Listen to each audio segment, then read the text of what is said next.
President Esteban is the 12th president of DePaul University, and under his leadership, DePaul has developed its current strategic plan, grounded in mission, the Plan for DePaul 2024. This plan calls for a deepening of the university's commitment to its Catholic, Vincentian, and urban mission. It works to ensure a more inclusive campus environment and expands access to high quality and affordable academic programs. Dr. Esteban, thank you for being with us today and for your graciousness in introducing our keynote speaker for our Global Catholic Educational Leadership Seminar.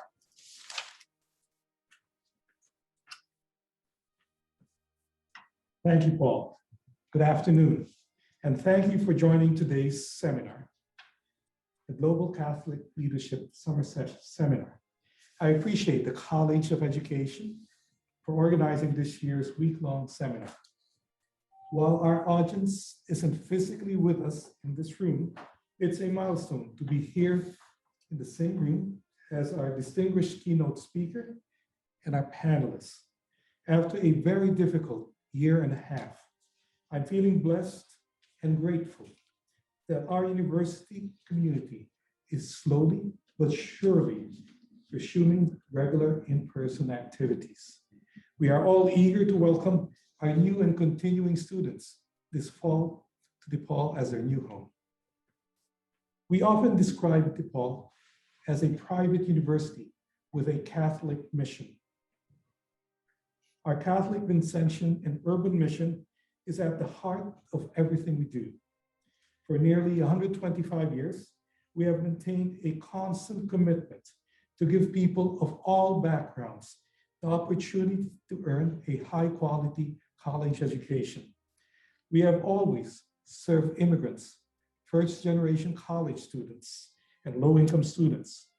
We believe in the sacred dignity of every person.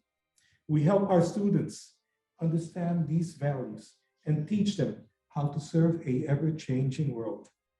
The DePaul community is driven every day to uphold its mission, to serve others, and I know we will continue to do so for the next 125 years. DePaul's mission to serve the public good attracts many students, as well as faculty and staff. It definitely was the main reason why my wife Jo and I joined DePaul 4 years ago. Throughout my life and academic career, I always believe in the transformative power of higher education. I also believe the future of the Catholic faith depends on Catholic education. I was raised in the Philippines, where I attended a Catholic school where my mom taught.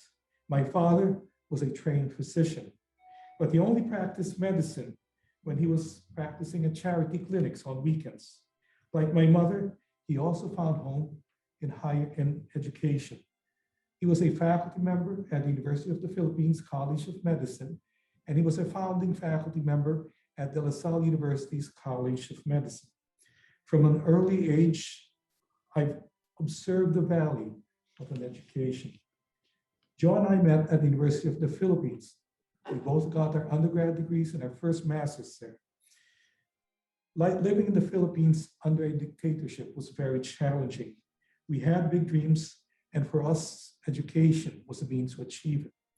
We were both fortunate enough, blessed to earn scholarships to further our studies in the United States.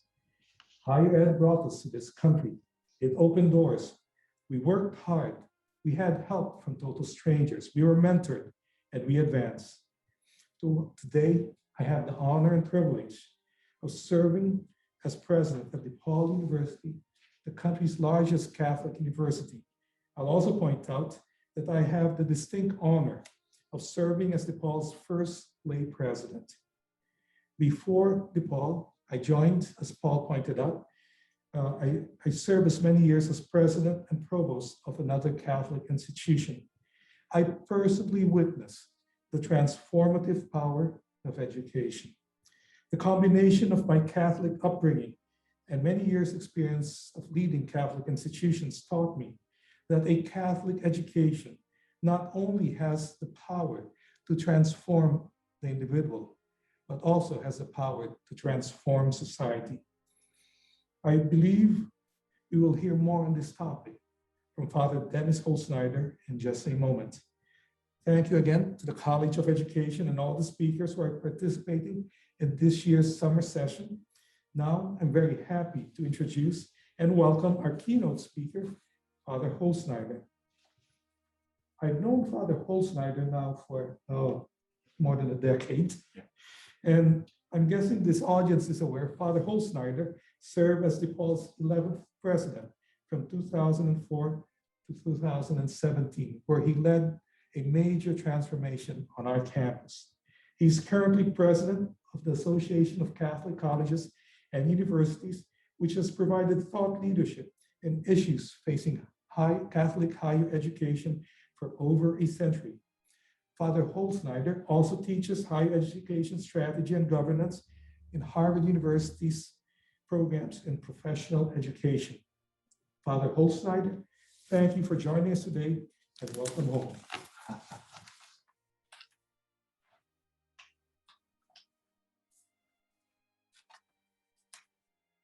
Thank you both. Both of you were wonderful colleagues, and you were wonderful colleagues when I was here working here. And Dr. Espen has been a colleague of mine, as he said, for a good long time before he ever came to DePaul. And we worked together at the Big East and other forum. So it's a pleasure to be with everyone who helped this event get organized and be here today. It's especially an honor to be with all of you who have signed in and are attending the session. You give your lives for the good of the next generation. And that's what we're going to talk about today. But it is that witness, that hard work, that goodness of heart that makes such a difference in this world. And so I thank you for all that you do for the next generation and to make this world what it could be in the eyes of our good God who gave us life. So I've been asked to reflect with you today on the purposes of Catholic education, pre-K through higher education. I'm happy to do it. It's personal to me. I've given most of my life to it, and that was personal too. And so if you're participating today, I imagine you're here for very much the same reason. This work is important to you. So let me start big and broad, and then if you don't mind, let me end a little bit more personally. So why do we do this? We could start with Jesus Christ, I suppose, looking over the 4 books, the Gospels that were written about his life. It would be hard to find anything that he did more than teaching. And he told us, go teach all the nations. But clearly, he was not talking about phonics at the moment, or math, or university degrees. At least from his own example, he certainly wasn't even thinking of big organized systems. The US Catholic Church, of course, is more than all of those churches on the street corners and the breadth of evangelization and pastoral ministry that they represent. The Catholic Church is the largest provider of healthcare in the country outside of government providers, with 1 out of 7 Americans getting their healthcare from Catholic healthcare. It's the largest provider of poverty services, with 1 out of 4 Americans. It's the largest provider of poverty services outside the government itself, with 1 out of 4 Americans in poverty receiving services from Catholic Charities and or the Vincent de Paul Society. It's the largest resettler of refugees, larger than the federal government itself.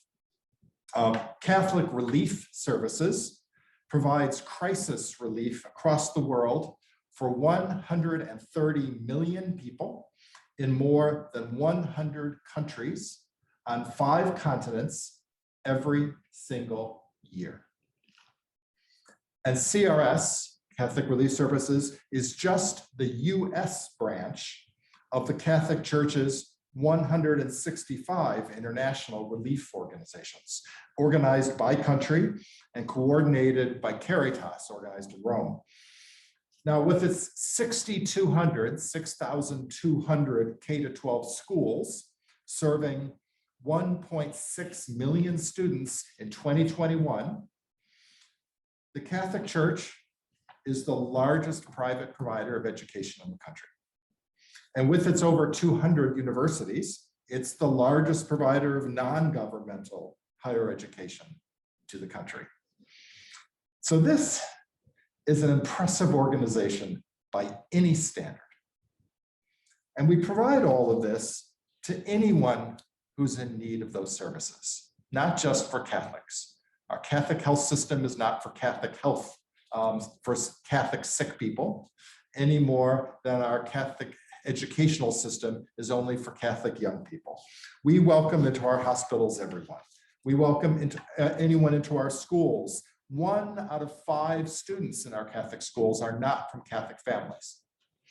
And we welcome anyone into our universities, and we provide them scholarships if they're in need, whether or not they're Catholic. We do this work not for Catholics. We do this work because we're Catholic.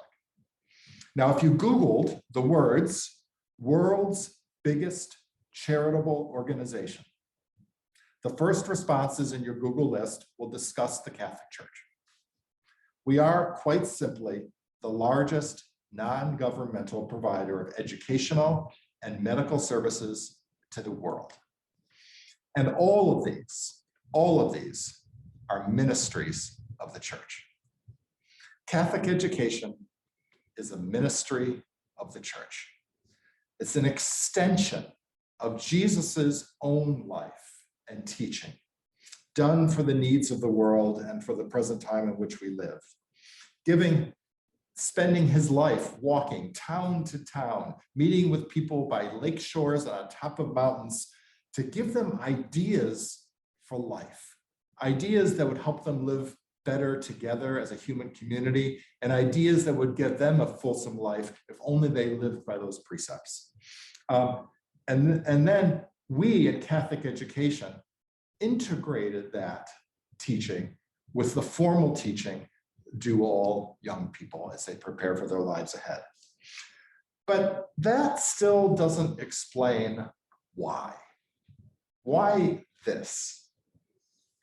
In the United States, we often approach an answer to why we've created Catholic education by telling stories of waves of immigration. We talk about the times when European waves came to this country only to meet signs in store shops that said no Italians are wanted, no Germans wanted, no Irish allowed. You can find all of those signs available also on your favorite Google search. It's an extraordinary part of history that's forgotten today as Catholics have become mainstream society. But that's not the America that these immigrants found when they arrived. They found a Protestant America that was deeply suspicious and worried about the heavily Catholic immigrations that were hitting our shores. And those immigrants, as they huddled into less attractive neighborhoods and tenement houses, found that not only the streets were not always safe for their children, but the schools were not always safe for their children. And so our church created schools. That ages answer to our words of safe spaces. We created safe spaces for the children of immigrants. And we did that all over, wherever those immigrants found themselves. And it is an extraordinary thing to watch the rise of these schools all across the nation, most often led by women, religious women who gave their lives for these young people, and then started a very large project of mainstreaming huge waves of immigrants into society by educating their children and helping them take their place. And as we know, that indeed is what came to pass. Now, it's not the only story we tell when we talk about Catholic higher education and why. We also tell the story of the westward expansion into the United States and the intrepid priests and nuns, especially the nuns, who established schools all along the way. They were educating as the population moved west, boys, but also girls. There is, in fact, no way to tell the history of literacy in America without including women religious in that story and what they built, especially the literacy of women. The history of the literacy of women owes a great deal to these women who built these schools and built these systems along the way. And their story needs to be woven into that history. I was recently reading a new biography of Sister Thomas Welder. You wouldn't necessarily know the name unless you were from South Dakota, but if you're from South Dakota, you know the name very well. She was the long-serving president of the University of Mary. And, but it was her sisters, even before her, that were part of that westward expansion to Bismarck, where there was nothing. And out of nothing, those Benedictine sisters created schools, and then a university, and then a health system. And all of these services for everyone who had now moved into that new territory. It's an extraordinary story that was repeated over and over again as our country moved west, and as people needed education for the children, needed healthcare and more. For a long time, Catholic schools were largely segregated, as were public schools when it came to restricting the children of former slaves from that education and that opportunity. It is not one of our finer moments of history of which we speak. But they did form a fair number of segregated schools for those populations in parts of the country where there were no schools for those populations. And then finally took brave stances in the 50s and 60s to integrate Catholic schools when public schools wouldn't or hadn't yet. I'm not sure how much credit to give leaders of the last minute as the society was changing. But if you hear the stories of what happened in St. Louis and others, you will find incredibly admirable people that stood up for what was right in their time and to create schools that actually served everyone and not some. More admirable, I think, has been the attempt to keep these schools operating in the inner city, a long and well-known commitment of Catholic schools in the United States, trying to give parents in the inner city a better option for the education of their own children. It's magnificent work and incredibly difficult work when it comes to keeping the resources to keep those schools open. These days, we tell a new story, and we talk about the large number of Hispanic families that are now choosing our schools and for which we're supporting and whom we are supporting their own seeking of the American dream, and especially the American dream for their children. Today, total student diversity in Catholic schools is 21% racial minorities, and 18% of those are Hispanic.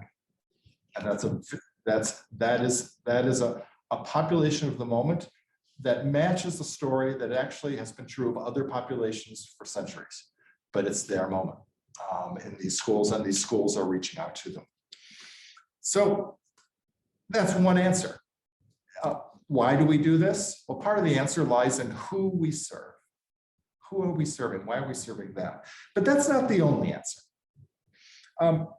It's also an intent, a conviction that we can do this better. The NAAP test scores, which you are more familiar than I, in mathematics, in reading, in history, in geography, and civics, all show that Catholic schools outperform public schools at every level of those tests. Then I'm giving you the 2018 and 2019 data, which is the most recent I was able to find, and I believe is public. They remain to this day schools that outperform their competitors when you look at how well the students do academically. Our graduation rates from Catholic high schools is 99.1% compared to a public school rate of 85%. The percentage of Catholic high school graduates that go to a four-year college is 85%, whereas public high schools send 44% of their students to a four-year college. So you heard me correctly. Catholic schools send 85% of their students to a four-year college, public schools 44%. Now, this is not just a matter of Catholic school selectivity.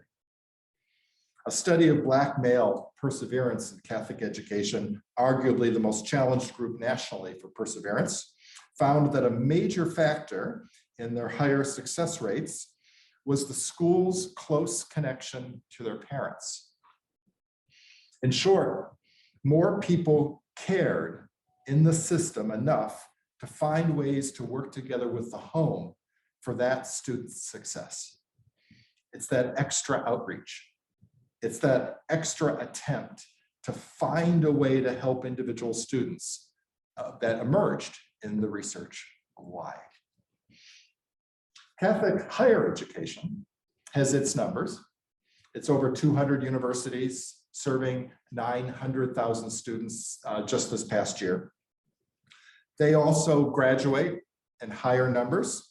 68% of the students achieve their four-year degree on time, and that's compared to 60% with four-year institutions nationwide and 15% with the nation's two-year institutions.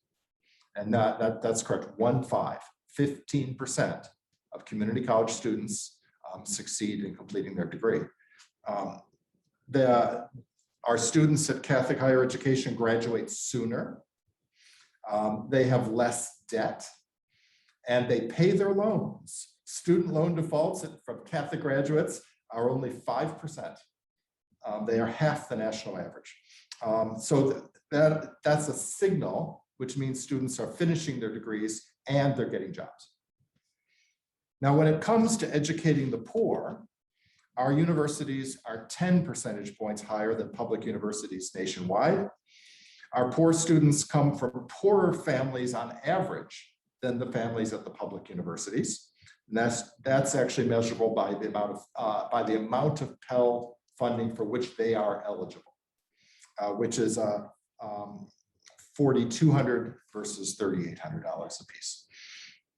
The return on investment of a Catholic university turns out to be higher as well. Students on average earn $15,000 more in annual salary 10 years after graduation if they went to a Catholic university than other private universities in the nation. By 15 years out, they out-earn all the public graduates as well. And that continues until 40 years after graduation. The graduates of Catholic universities earn 16% higher than all private university graduates in America and 27% higher than all public university graduates in America. These are schools that have worked hard to help our students succeed in a dozen different ways, all of it measurable. It's not a bad answer for why we do this, namely when the outcomes answer the question itself. But even that's not the whole answer, of course. There's another. Many years ago, a friend of mine and his wife had just adopted two very young children. And they were thinking about how to raise them. Catholic school, Catholic religious education after public school, or maybe no formal religious education, just the family culture and occasional church and letting the kids decide for themselves when they grew up. And they were debating it. So I let him talk for a long time. I didn't say a word. He just kept talking and I heard all the thoughts back and forth rehearsed. And he didn't seem to notice that I wasn't talking. Finally, he came up for air and asked me what I thought. I waited for a moment and then I said this. I said, listen, you're wealthy.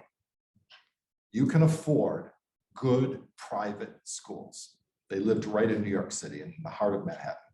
So I said, so you don't need Catholic schools because Catholic schools are academically stronger than the public schools. You can solve that with a check.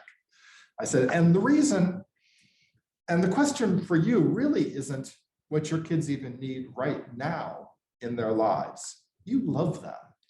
You're giving them an excellent home, you're excellent parents, it's stable at home. These kids are going to grow up and become good people because they have good people raising them. Maybe Catholic schools could support and contribute to your kids, who your kids become as people. But my guess is they're going to turn out okay just because they're being raised by the two of you. But Catholic schools aren't only about who your kids become now. It's also about what they return to inside themselves over and over again years from now. And then I started talking about the power of faith later in life. And that's been introduced early in life. This is the research of Father Andrew Greeley, and that he did for many years out of the National Opinion Research Center at the University of Chicago. And it's been replicated many times over. It's the idea that people's guiding metaphors get set early. Concepts of right and wrong, commitment to others or to self, commitment to what's most important in life and what that might include. The story of the Good Samaritan gets inside, and it creates starting points for how we think about helping people that we have no relation to. All those Jesus stories about helping the weakest in society and helping the rejected populations and taking them as full human beings into our hearts, lepers and Samaritans, and in his time, women who he treated and included as full equals. The stories of saints like Saint Francis, who walked away from family wealth to do something even more important. Or Joan of Arc, who fought bravely to the end for a more just society of her time, and even to the point where she accepted a fiery death rather than compromise her convictions. This is the stuff that children stay quiet to when these stories are told. Or Catherine Drexel, or Elizabeth Ann Seton in our country, building schools or everywhere to help the young to have a better life. Heroes, lots of heroes, which form our starting point. St. Augustine started his famous book, The Confessions, in his opening paragraph, talking about the heroes to which he was introduced in his education. His education was a classic Greek education. They had to read the stories of the Odyssey and the Iliad, and they had all the stories of the Greek gods. And he talks in that book about, at the time, it was thrilling to read those stories and to learn Greek through those stories. He said it was only later he began to wonder what those stories really taught him about how you get ahead in life and who you sacrifice in order to get what you want, and how power and right make right. And he began to think about all the things he learned because of the stories he had been given as a youngster that didn't even notice as he was going through his education. As students get older, beyond the early days of Bible stories and saint heroes, we start showing them a more complex world in Catholic education and a fuller spiritual life that can develop. The many spiritualities ranging from ascetical to mystical to ways of finding God in the midst of a busy life of activity. We introduce them to concepts of social justice that carry the command to love the neighbor into the social structures of our time and how we arrange our society politically and economically and socially. And we teach them how to form a conscience for situations that don't easily separate into right and wrong. In other words, we prepare them for the questions of real life. The questions that you can't engage in their earliest years, but as they grow in high school and beyond, you can.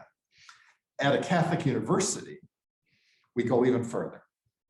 We show them the many philosophies of life that the world has adopted over the centuries for better and for worse. We help them understand how religion operates in a complex world for better and yes, for worse. We help them learn how to engage ancient texts and draw truth from them in a knowledgeable and sophisticated way, and not a simple way that could be used to manipulate people. We bring them into the long history of the faith community as it's tried to find better language for this experience that we call God. And we try to help them think about their own growing political convictions, their economic convictions of how we share the goods of this earth with those who have and have not, and the social convictions about the way we arrange humanity and separate it and then treat it differently. The way that their faith traditions can integrate with the questions that matter. We show them how others have done all this, including even those who have rejected faith altogether, so that they understand atheism as well, because they will encounter it later in life, and so much more. The truth is, early concepts, stories, and heroes matter to set a person's core convictions in profound ways that last a lifetime. And yet, childhood religion crashes and burns at some point when necessary simplicity early meets a more adult and complex world later. Students need the early formative concepts, and then they need something more fulfilling when making decisions about how they're going to live their lives as adults. We do both in Catholic education, pre-K through university. And it shows up in the research. Listen to just a few of CARA's recent titles. CARA is the preeminent independent research center on these topics. Just recently, the religious benefits of Catholic school education. U.S. college graduates, their religious behavior. Catholic schooling and weekly mass attendance. How Catholic schools foster self-discipline. How attending a Catholic college is the strongest influence on whether an individual stays with the question of becoming a priest or religious, and more. And even Congress recognizes this. Believe it or not, Congress this year did something unanimously. The House of Representatives on January 28th passed this resolution. Resolution supporting the contribution of Catholic schools. Whereas Catholic schools in the United States are internationally acclaimed for their academic excellence and provide students with more than an exceptional scholastic education. Whereas, although more than 200 Catholic schools were forced to close this past year, more than 80% of the 6,000 schools are presently open for full-time in-person instruction in this period in time of pandemic. Whereas Catholic schools instill a broad values-added education, emphasizing the lifelong development of the moral, the intellectual, the physical, and social values in young people in the United States. Whereas Catholic schools serve the nation by providing a diverse student population from all regions of the country and all socioeconomic backgrounds with a strong academic and moral foundation, including 22% of students from racial minority backgrounds, 18% from Hispanic heritage, and 24% from non-Catholic families. Whereas Catholic schools are an affordable option for parents, particularly in underserved areas. Whereas Catholic schools produce students strongly dedicated to their faith, their values, their families, their communities, by providing an intellectually stimulating environment rich in spiritual, character, and moral development. Whereas Catholic schools are committed to community service, producing graduates who hold helping others among their core values. Whereas the total Catholic school enrollment for this year was almost over 1.6 million, the student-teacher ratio was 12:1. Whereas the Catholic high school graduation rate is 99%, with over 85% of those attending four-year colleges. Whereas Catholic schools are often the churches most effective contribution to those families who are poor and disadvantaged, especially in poor inner city neighborhoods and rural areas. Catholic schools cultivate healthy interaction among the increasingly diverse populations of our society. In cities, in rural areas, Catholic schools are often the only opportunity for economically disadvantaged young people to receive an education of quality that speaks to the development of the whole person. And they have produced countless numbers of well-educated and moral citizens who are leaders in our civic and our ecclesial communities. So now, therefore, be it resolved that the House of Representatives supports the dedication of Catholic schools, students, parents, and teachers across the United States towards academic excellence, and supports the key role that they play in promoting and ensuring a brighter, a stronger future for our nation. It's nice to be appreciated by folks who actually get what we're trying to wake up and do every day, because it's hard work. It's not easy. And it's not automatic that it'll even continue. It faces serious challenges right now. And yet every day we do wake up. We do give ourselves to this work. Some of it is about giving back. That's true for me. The education I received changed my life in so many ways that it would be a separate talk. And I treasure the education that I was given in grade school, K-8, and Catholic University, and then in graduate school. And I really want others to have what I had. For some others, this comes down to extending the teaching ministry of Jesus Christ. It's an inner call to make a difference for these young people. For some, this is the way that they try to make a better world, because that's what large, complex organizations are for. They are founded and they exist to make large differences.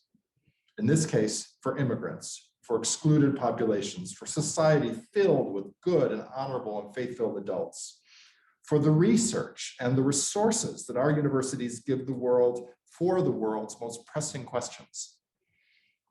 For some, it's the pleasure to do something together rather than on our own, a group ministry. It's a community act composed of many people of good hearts who inspire, who support, and are simple blessings for each other as we work alongside one another. For all of us, I think, this is about the students who are placed or place themselves in our care, who trust us to show them what they need for their lives ahead, and to do so fully, thinking not only of the knowledge that they'll need, but who they'll become as people, caring about their spirits, their souls, their good hearts, helping them to integrate faith convictions with life commitments, never imposing it, but helping them, guiding them, introducing them, broadening their understandings as they make choices that will determine who they become. Catholic education at any level is an enormous privilege. And I'm privileged today to stand before all of you who have given your lives to it. So God bless you for your good hearts, your hard work. May the Lord richly bless you, and through you, a world in need. Thank you. Thank you, Father Dennis. Bless you. Father Dennis, thank you so much for sharing both encouragement and challenge to those of us who are listening here and those, I think, in many showings of this video to follow. Whether you're intrigued by or committed to Catholic education in its broadest context. We thank you too, Father, for your willingness to dialogue with our panel. I am Sister Mary Paul McCaughey, Coordinator of Catholic Educational Leadership for the College of Education. It's my privilege to introduce this panel. Dr. Barbara Rickoff is the Associate Dean of DePaul College of Education, who has experience in leadership in both Catholic and public school settings. A true mentor of school leaders, Barb brings a passion for data, curriculum, shared leadership, innovation, and deep communication as her hallmarks. Dr. Howard Rosing comes to us from the Steens and Egan Centers of DePaul University, which under his leadership has achieved prominence not only in facilitating service, but in effecting systemic change. Howard's passion for community-based action, research, and providing educators the tools they need for relevant partnerships is recognized both nationally and internationally. Dr. Sonia Saltero is chair of the Department of Leadership, Language, and Curriculum, and the newly elected president of DePaul's Faculty Council. Sonia's rich understanding and research of bicultural and bilingual education makes her a deep advocate for those on the margins. We're going to be asking our panelists to share a brief reflection to follow up on Father Dennis's presentation, and then to pose, if they wish, a question for Father. And Father's a great note taker, and I know he can do this. So we'll bring you back, Father, after we've had each of the panelists have had a chance to give a response or a question.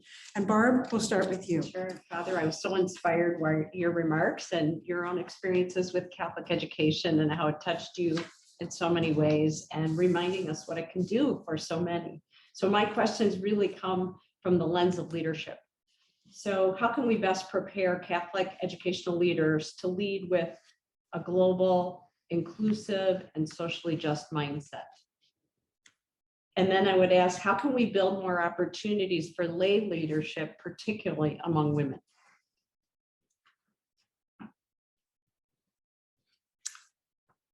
It's really an honor to be on this panel with you all and to really be with you all, and especially you, Father Dennis, in responding to this important talk that really centers on really the work that I've been doing for the last 20 years here at DePaul, a lot of which was under your leadership. Some of my questions that I have really center around the history of the Catholic Church and Catholic higher education and Catholic education in general, as it relates to preparing ourselves for this current situation that we're in terms of the global pandemic, in terms of various social uprisings around the country, around the world. So I guess I would start, the first question that I have is really around what is it about Catholic education that historically makes it particularly situated to integrate community engagement into teaching, research, and scholarship? So what is it, about our past as educators in this particular field? Secondly, in thinking about institutions related, Catholic institutions, educational institutions related to the global context, how can we learn from the present day situation? As I mentioned, the pandemic, systemic racism, environmental crisis. How can we learn from this in building the next generation of faculty and students who do engagement within our educational institutions, especially, I would say, because of my work within the classroom. And then lastly, Catholic higher education or Catholic education in general, K through 12, it represents, as you mentioned in your talk, incredible assets across the world that really provide a way to address the challenges of our time.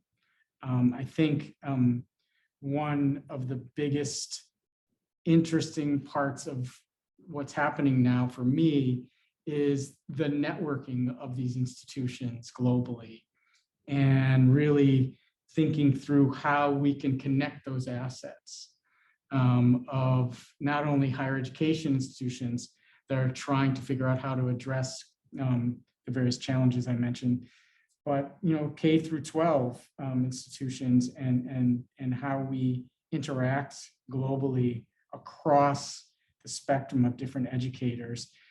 And I would say with that, in particular, in relationship to service learning pedagogy, which has been the center of my work, how can we further instill this practice within the fabric of our institutions? Not necessarily more, but perhaps deeper and more depth and more potential for not only transforming the students to have an education the way you described it in your talk, that instills civic values, instills mission-related values, while they're directly, supporting under-resourced communities. But also, how would you envision the future then of that practice, as I said, to go perhaps beyond what we're doing now, to be more focused and more have more depth than what we've done in the past? So thank you again. Excellent questions. And I am Les. It's truly an honor to see you again. It's been quite a long time. And to hear your keynote was truly inspirational, educational, informative, but transformative in some ways. And Dr. Esteban mentioned that when he introduced you, talked about the power of the transformative nature of education. And so I wanted to talk and ask you about, you talked about the immigrant experience, the history of the Catholic Church, all the goodness that has come from that. And so my question is about, sort of in terms of the most marginalized, I call the undocumented immigrants are the most vulnerable group of people, not just in the United States, but across the world. And certainly refugees, and you spoke to refugees.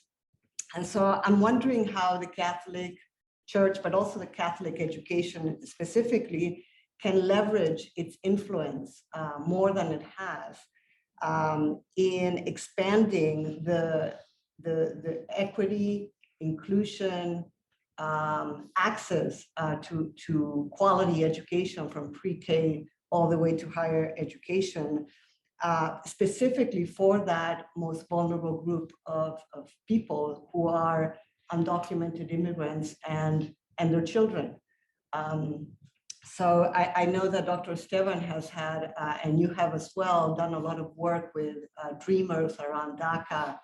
And extending that idea and those protections across the world.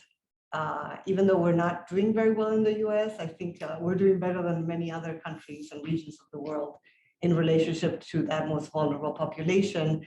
That also brings in not just the cultural differences, but the language differences.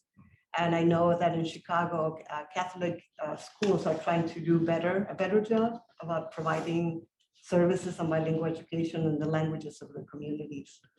So those are my questions for you. And thank you again for being here with us. So we need about a couple hours now to answer all that.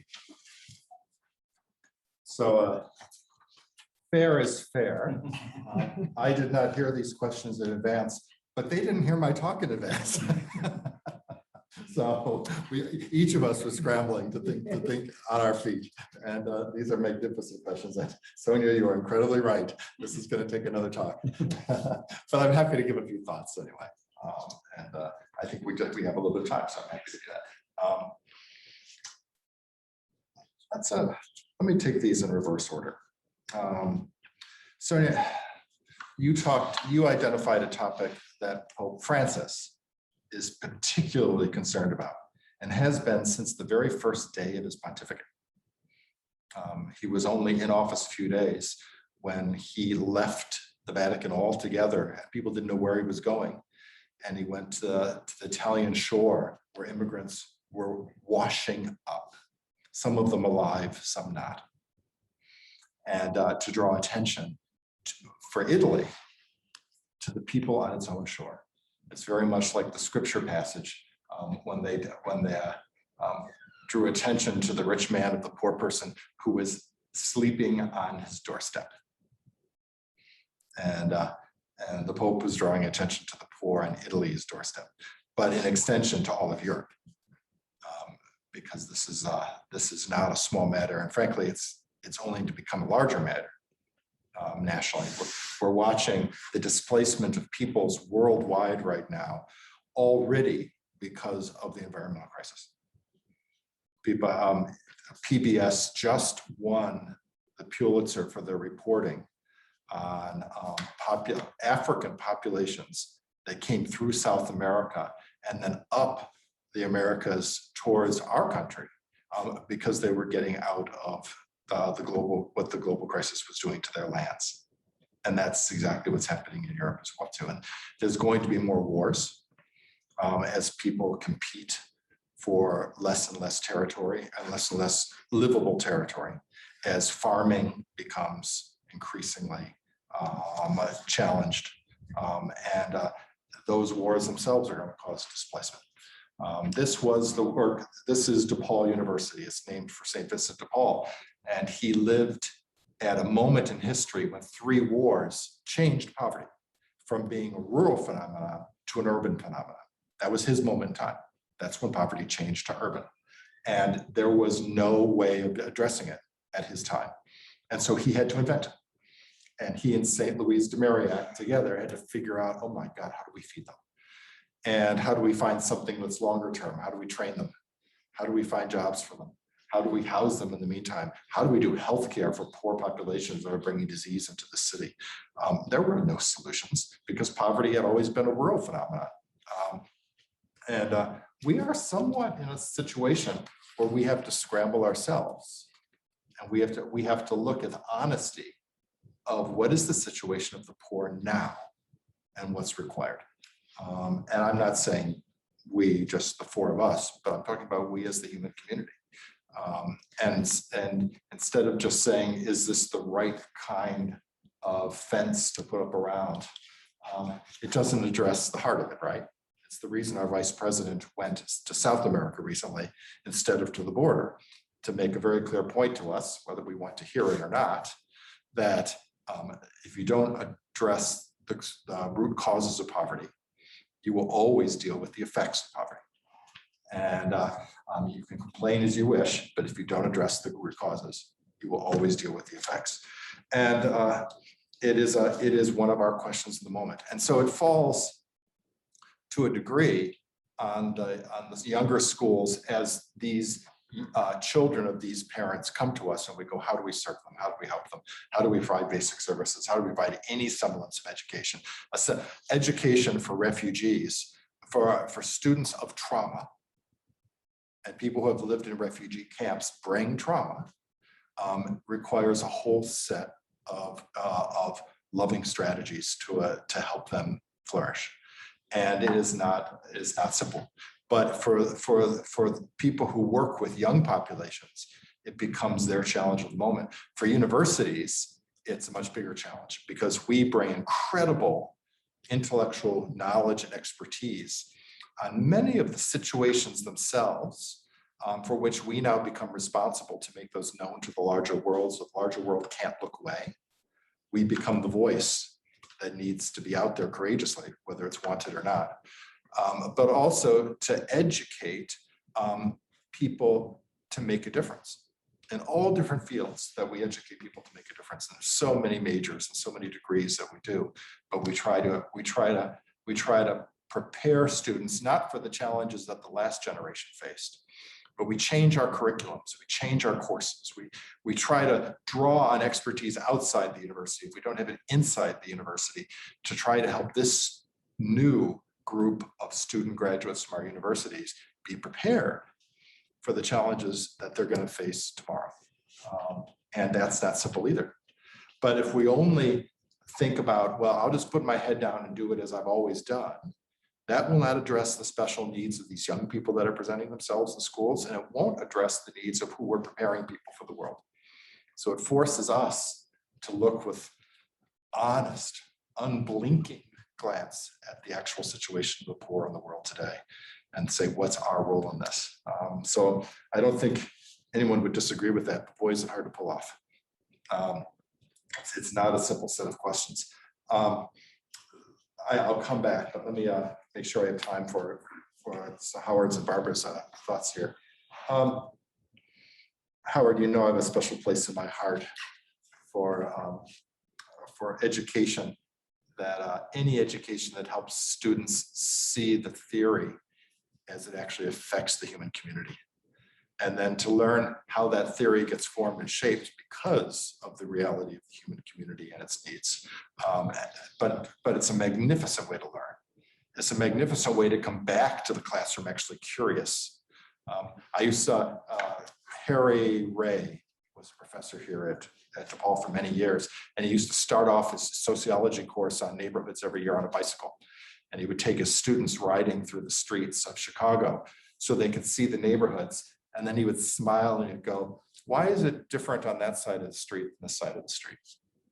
Why do those people have rotten housing? And everyone looks better off there. And why does everybody know where the boundaries are? Well, there aren't really boundaries, but everybody knows where the boundaries are. Why do neighborhoods take such different forms? And how do they change if they change? Or how do they refuse change if they refuse change? And suddenly, boom, it became the students' questions. And they entered into their education with a whole lot more interest because they had seen it for themselves. And then a chance in so many ways to engage and try out methods and see what works and what doesn't, and come back and look for better. And it sets them up for learning for life. I know when I speak with you, I'm a poor substitute for the way you could defend this form of education, but it's magnificent. Service learning, as it's grown to even be broader over the years, is a magnificent form to query students' questions, but to make them come back searching for answers, and to make them hungry, and make them committed to things they would never have committed to before, because they didn't know the world was actually like that. You're opening them to a larger world. If all they learn is what's inside our buildings, we've really failed them. We need to show them what's outside our buildings. And so how do we do that better? Which was your question. It is the first one's obvious, but I'm going to say it because it's just so true. You never let up, because the minute you let up, something else will take over the energy, and it'll be the latest thing. And service learning isn't the latest thing anymore. And the early energy of adoption that everyone was grabbing onto it has passed, and it's broadly adopted. But it isn't broadly adopted inside the institution in the sense that every classroom is doing it or every teacher is doing it. It's broadly adopted in the sense that most schools can tip their hat to it and go, oh yeah, we have it over there. There's so much room for this form of education to grow and develop and become creative, but it never ceases to need champions. That need never stops. And you can get tired of that. You go, really? I have to sell this yet again? But there's always new administrators. Presidents come and go. Deans come and go. Budgets come and go. You never stop fighting. So anyway, I'm not sure that's helping you or I feel hopeful. Give you that answer. If I have time, I'll come back to the networking of global assets. But Barbara, in many ways, this is the heart of what we do. We prepare leaders, especially in a school of education. It's very particular. We are preparing the people who will prepare the next generation. And we're thinking about how to support those who are in the work, which is what administrators are trying to do, right? And so we're preparing administrators, we're preparing teachers on the ground. We're thinking through how do these systems work or fail, and where can we give people best practice? Where do we give them the heart for the work? Where do we inspire them along the way? And not just give them what they need to pass the professional exam, but where do they walk out of here inspired the same way that we hope students will be inspired? And it's a worthy question to ask directly, and to ask, where does that happen along the path? Where does that happen for people, or does it? And if not, how do we go there? I'm not sure I got all of your question down, but it moved me because it's the heart of the work. And it's the work I know that my colleagues here at DePaul have taken on for years, both in education and in many other fields. You cared deeply, and it was my great honor to be part of that for a time. So thank you. And I'm getting a signal that time has ended. Oh, we needed I so much more apologize. time. Oh, sorry. Father, we needed so much more time to be with you and to hear this. And I just wish we had dancing, singing puppies or something so that the whole world could see this and be inspired to get 1 million views. And then we want to come back to some of these deeper questions. And thank you for raising them. Thank you for taking us to that first step with them. So my deepest thanks to all who are here and to the team at COE who have made this so possible. As you know, this is a first in a series of presentations offered this week. Dr. Zients, our panelists, and others will be sharing their reflections and premier presentations. Some are as little as 15 minutes and some as long as 60 in length over the next 3 days. These presentations and others will be developed in key areas like ecology and peace, and will find their way into a course for the new Global Catholic Educational Leadership Doctorate, which will be offered both as an EdD and a PhD. For more information on this doctoral program, here's my commercial, and on the International Baccalaureate and general strand of this doctorate in leadership, please see education.depaul.edu. That's education.depaul.edu. We thank you again for joining us, and we've just started this adventure. God bless you.